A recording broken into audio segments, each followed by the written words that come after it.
Hello, everyone, and welcome back to another Movie Nights movie review. Today we are going to be talking about Megalopolis, directed by the legendary Francis Ford Coppola.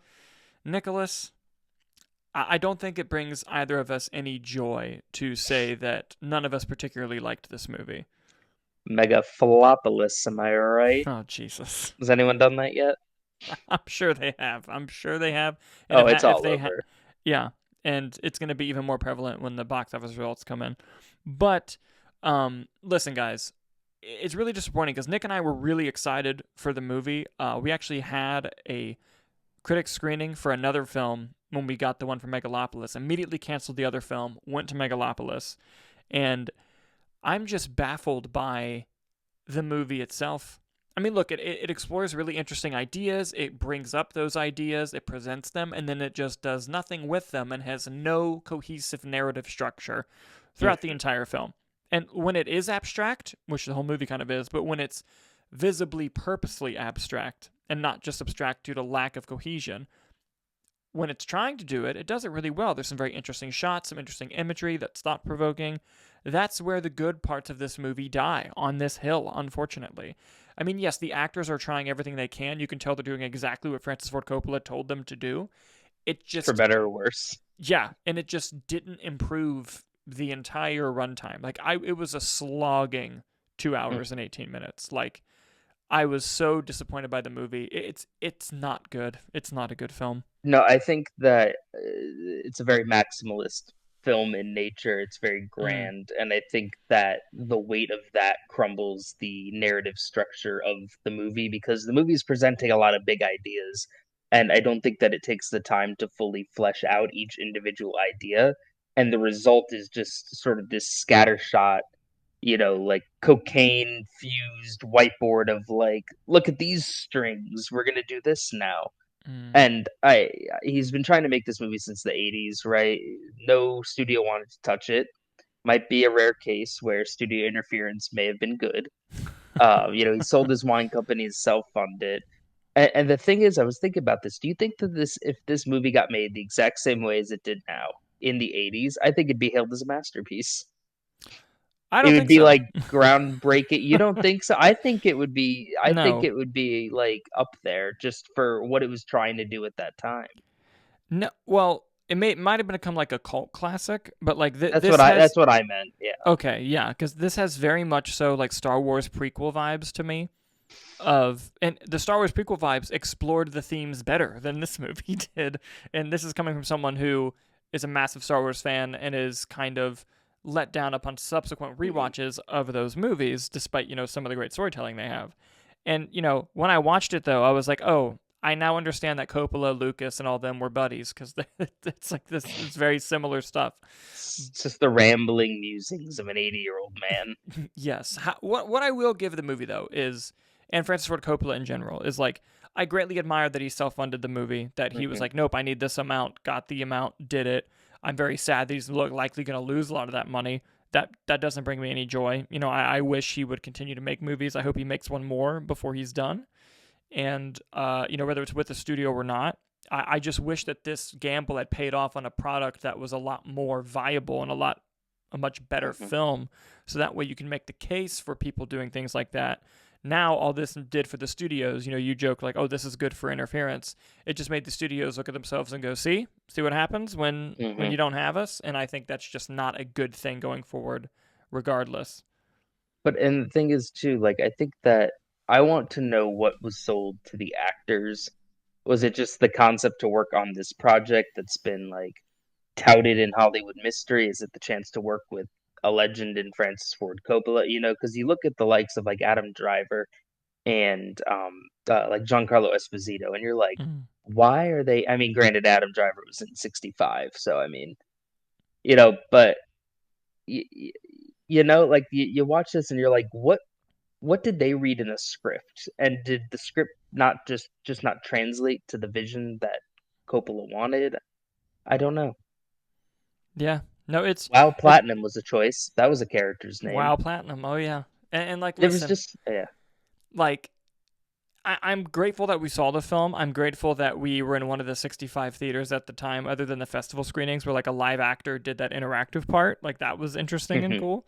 But it was just like, okay. Like literally when we walked out of the screening and sat with all the critics, like it felt like a funeral. Like it was just like this, we all just feel bad that this happened and this movie exists in the current form that it does.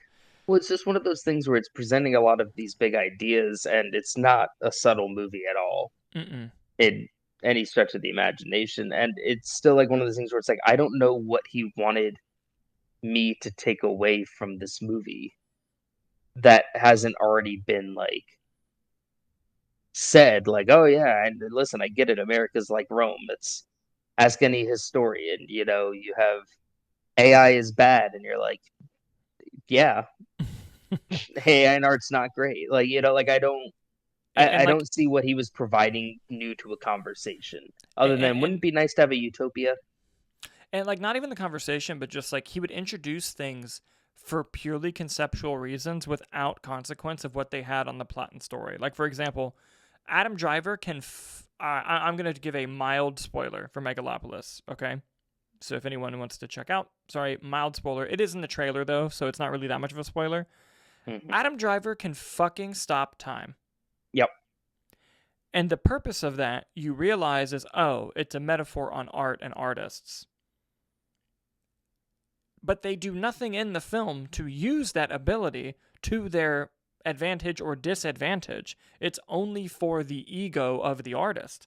And to a point where, literally, it eventually becomes a point where, he has to stop time for something or for someone. He can't just do it for himself. Okay, interesting. Use the time stopping to save the world that you're fucking in. Like you just established that you can stop time. And it was just like that kind of stuff got really annoying as the film went on, because it's like, as you're watching it, you're like, okay, that was just a conceptual thing. Yeah. That they're not going to play on. And even if you want to say like, it's just a metaphorical, you can't really stop time. Present it more clearly then, because it's very clearly presented that only he and Nathalie Emmanuel, is that her name? Nathalie Emmanuel? Sorry if I said the actress' name wrong. That they can see together. And it's very much presented as, I can see like your magic trick. And it's like, okay then, like... what do we and what of it? Yeah. I mean, that was just the whole movie, though, was these ideas where you're like, are we going somewhere interesting? There's like a sequence with all these like crumbling statues that are animated. You're like, this I can vibe with, and then they do nothing with anything, and it just sort of keeps going. Shia LaBeouf was pretty good. I enjoyed his character. Yeah, and I don't know what the fuck Jon Voight was doing the whole time. Me neither, and I also think that at least this movie gave us the amazing delivery that's already made its way on Twitter of Adam Driver saying, "So why don't you just go off to the club?" Off to the club. That's that's something. It's not nothing. Listen, it made me feel something. I don't know if it was a good feeling, and at the end of the day, it was an experience, and I'm grateful for having the opportunity to go see the live. It was definitely a moment in cinema history. Yes. Good or bad, and I think it's cool to be a part of that. But honestly, that's about the most favor I can give this movie, in that it's definitely created a moment in history, but I don't think it's going to be a good one. Yeah, and that's really a shame. It's really a shame. I hope Francis Ford Coppola gets to make another film. He's one of the best filmmakers that's ever lived. If you look at his repertoire filmography, he's incredible. Up until like the 90s. Fair, but it's just one of those things where I hope he does another one. I hope this doesn't with how the Q&A went before the film. It didn't seem like anything was going to stop him. So maybe he'll just do another one. So Megalopolis 2. I hope he doubles down and does a sequel, dude. The mad respect on it. I'd be there day one. Oh, same. I would do it too. Day one. Oh, man. But the question is, guys, have you seen Megalopolis? What did you guys think of it? Please let us know in the comments as we continue to do these little new movie reviews from our new format that we're going to be slowly rolling out and changing and finalizing as we get into the new year eventually. Thank you guys so much for watching, and we will see you on the next review.